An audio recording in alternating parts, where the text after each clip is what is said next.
ಕೆಲವೊಂದು ವಿಷಯಗಳನ್ನು ಎಷ್ಟೇ ಕಷ್ಟದ ಪರಿಸ್ಥಿತಿ ಬಂದರೂ ಎಷ್ಟೇ ಹತ್ತಿರದ ಬಂಧುಗಳಾಗಲಿ ಸ್ನೇಹಿತರಾಗಲಿ ಹೇಳಿಕೊಳ್ಳಬಾರದು. ಸ್ನೇಹಿತರು ಅಥವಾ ಸಂಬಂಧಿಕರು ಯಾರ ಜೊತೆಯಾದರೂ ನಾವು ಚೆನ್ನಾಗಿ ಮಾತಾಡಿದರೆ ನಮ್ಮ ಮನೆಯಲ್ಲಿ ಹಿರಿಯರು ಮನೆಯ ವಿಷಯದ ಬಗ್ಗೆ ಯಾರಿಗೂ ಏನೂ ಹೇಳಬಾರದೆಂದು ಹೇಳುತ್ತಿದ್ದರು.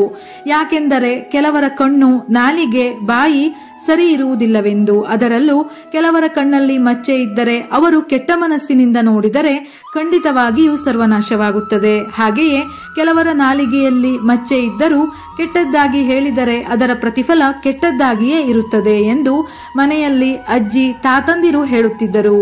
ಇದು ಮಾತ್ರ ಖಂಡಿತವಾಗಿಯೂ ಸರಿಯಿದೆ. ನಿಮಗೂ ಕೂಡ ಈ ಅನುಭವ ಆಗಿರಬಹುದು. ನೀವು ಯಾವುದಾದರೂ ಒಳ್ಳೆಯ ಕೆಲಸವನ್ನು ಪ್ರಾರಂಭಿಸಬೇಕು ಎಂದು ಮನಸ್ಸಿನಲ್ಲಿ ಯೋಚಿಸಿದರೂ ಅದನ್ನು ಕೂಡ ಯಾರಿಗೂ ಹೇಳಿಕೊಳ್ಳಬೇಡಿ.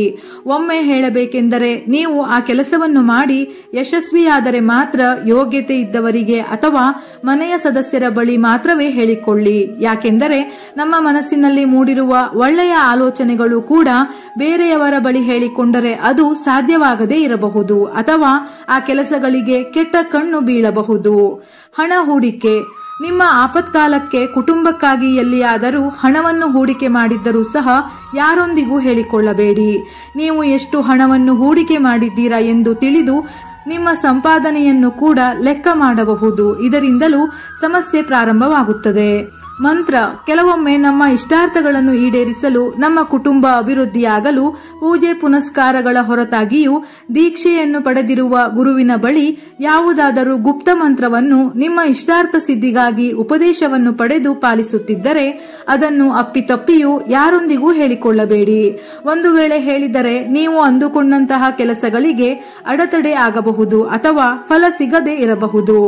ಸಂಪಾದನೆ. ಒಂದು ಕುಟುಂಬ ಅಭಿವೃದ್ಧಿಯಾಗಬೇಕು ಎಂದರೆ ಅತಿ ಮುಖ್ಯವಾಗಿ ಆ ಮನೆಯ ಸದಸ್ಯರ ಸಂಪಾದನೆ ಇಲ್ಲದೆ ಜೀವನದ ಬಂಡಿ ನಡೆಯುವುದಿಲ್ಲ.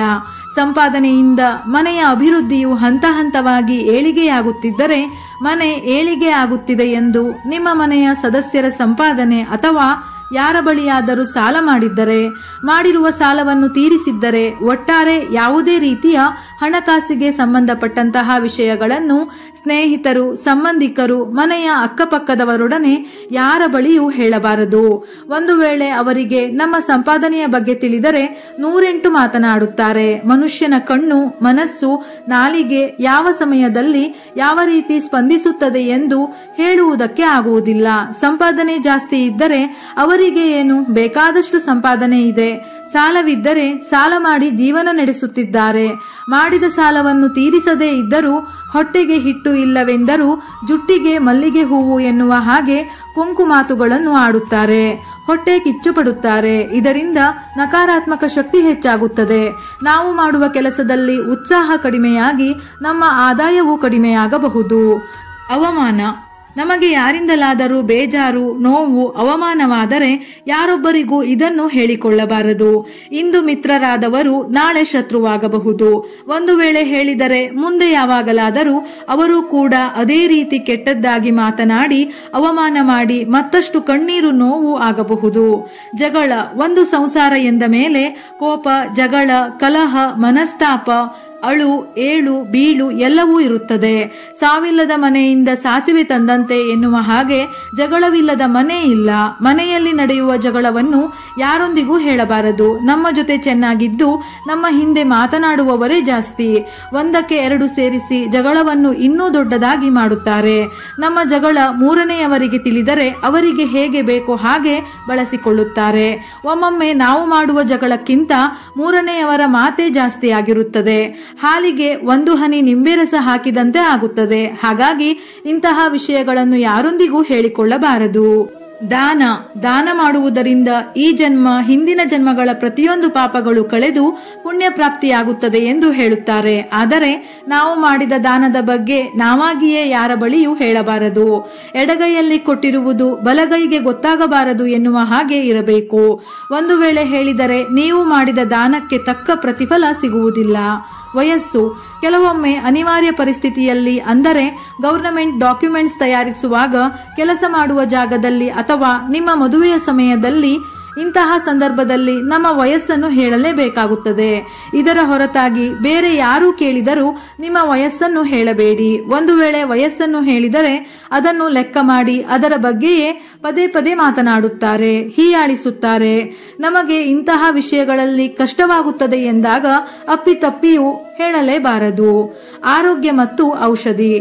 ನಮ್ಮ ಆರೋಗ್ಯದ ಬಗ್ಗೆ ಅಥವಾ ನಮಗೆ ಯಾವುದಾದರೂ ಕಾಯಿಲೆ ಇದ್ದರೆ ನಾವು ಬಳಸುವ ಔಷಧಿಯ ಬಗ್ಗೆ ಯಾರೊಂದಿಗೂ ಹೇಳಿಕೊಳ್ಳಬಾರದು. ಅದನ್ನು ಕೂಡ ಒಂದಕ್ಕೆ ಎರಡು ಸೇರಿಸಿ ಮಾತನಾಡಿ ಅವಮಾನಿಸುತ್ತಾರೆ.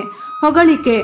ನಾವು ಮಾಡುವ ಒಳ್ಳೆಯ ಕೆಲಸಗಳಿಗೆ ಯಾರಾದರೂ ಹೊಗಳಿದರೆ ಅಥವಾ ಸನ್ಮಾನ ಮಾಡಿದರೆ ಅದನ್ನು ನಾವಾಗಿಯೇ ಹೇಳಿಕೊಳ್ಳಬಾರದು. ಅಂಗವೈಕಲ್ಯ ಅಥವಾ ದೌರ್ಬಲ್ಯ. ನಿಮ್ಮಲ್ಲಿ ಏನಾದರೂ ಅಂಗವೈಕಲ್ಯ ಅಥವಾ ದೌರ್ಬಲ್ಯಗಳಿದ್ದರೆ ಯಾರೊಂದಿಗೂ ಅಪ್ಪಿತಪ್ಪಿಯೂ ಹಂಚಿಕೊಳ್ಳಬೇಡಿ. ಇಂದು ನಮ್ಮವರೆಂದು ಹೇಳಿಕೊಂಡರೂ ನಾಳೆ ಬಹುಬೇಗ ಶತ್ರುಗಳಾಗಬಹುದು. ಯಾವ ಸಮಯದಲ್ಲಾದರೂ ಇದನ್ನು ದುರುಪಯೋಗಪಡಿಸಿಕೊಳ್ಳಬಹುದು ಅಥವಾ ಅವರು ನಮ್ಮನ್ನು ನೋಡುವ ದೃಷ್ಟಿಯೇ ಬದಲಾಗುತ್ತದೆ. ಇದರಿಂದ ಇನ್ನಷ್ಟು ಸಮಸ್ಯೆ, ನೋವುಗಳಾಗುತ್ತವೆ. ಆಸ್ತಿ. ಕಷ್ಟಪಟ್ಟು ದುಡಿದು ಸಂಪಾದನೆ ಮಾಡಿ ಆಸ್ತಿಯ ಅಂತಸ್ತನ್ನು ಪಡೆಯಲು ಎಷ್ಟೋ ವರ್ಷಗಳು ಬೇಕಾಗುತ್ತದೆ. ಆದರೆ ನಮ್ಮ ಬಳಿ ಇರುವ ಆಸ್ತಿ ಬಗ್ಗೆ ಕೆಲವೊಮ್ಮೆ ಯಾರಿಗಾದರೂ ಹೇಳಿದರೆ ಗಳಿಸಿರುವ ಆಸ್ತಿ ಕ್ಷಣದಲ್ಲೇ ಕಡಿಮೆಯಾಗಬಹುದು. ಈಗಿನ ಕಾಲದಲ್ಲಿ ಯಾರು ಒಳ್ಳೆಯವರು ಯಾರು ಕೆಟ್ಟವರು ಎಂದು ಹೇಳಲು ಸಾಧ್ಯವೇ ಇಲ್ಲ. ನಮ್ಮ ಜೊತೆ ಚೆನ್ನಾಗಿದ್ದು ನಮ್ಮ ಹಿಂದೆ ಮಾತನಾಡುವವರೇ ಜಾಸ್ತಿ. ಹೊಟ್ಟೆ ಕಿಚ್ಚು, ಕೆಟ್ಟ ಕಣ್ಣಿನಿಂದ ನಾವು ಏನು ಬೇಕಾದರೂ ಕಳೆದುಕೊಳ್ಳಬಹುದು. ನೆನಪಿರಲಿ, ಆಗಲೇ ಹೇಳಿರುವ ಹಾಗೆ ಯಾರ ಕಣ್ಣಲ್ಲಿ ನಾಲಿಗೆಯಲ್ಲಿ ಮಚ್ಚೆ ಇದೆಯೋ ಅವರ ಬಳಿ ನೀವು ಕಡಿಮೆ ಮಾತಾಡಿದಷ್ಟು ಒಳ್ಳೆಯದು. ಜಾಸ್ತಿ ಮಾತಾಡಿದರೆ ನಮಗೆ ನಾವೇ ಕೆಟ್ಟದ್ದನ್ನು ತಂದುಕೊಂಡ ಹಾಗೆ. ಇದೇ ರೀತಿಯ ಮನಮುಟ್ಟುವ ಉಪಯುಕ್ತ ಮಾಹಿತಿಗಳಿಗಾಗಿ ಮತ್ತೆ ಭೇಟಿಯಾಗೋಣ.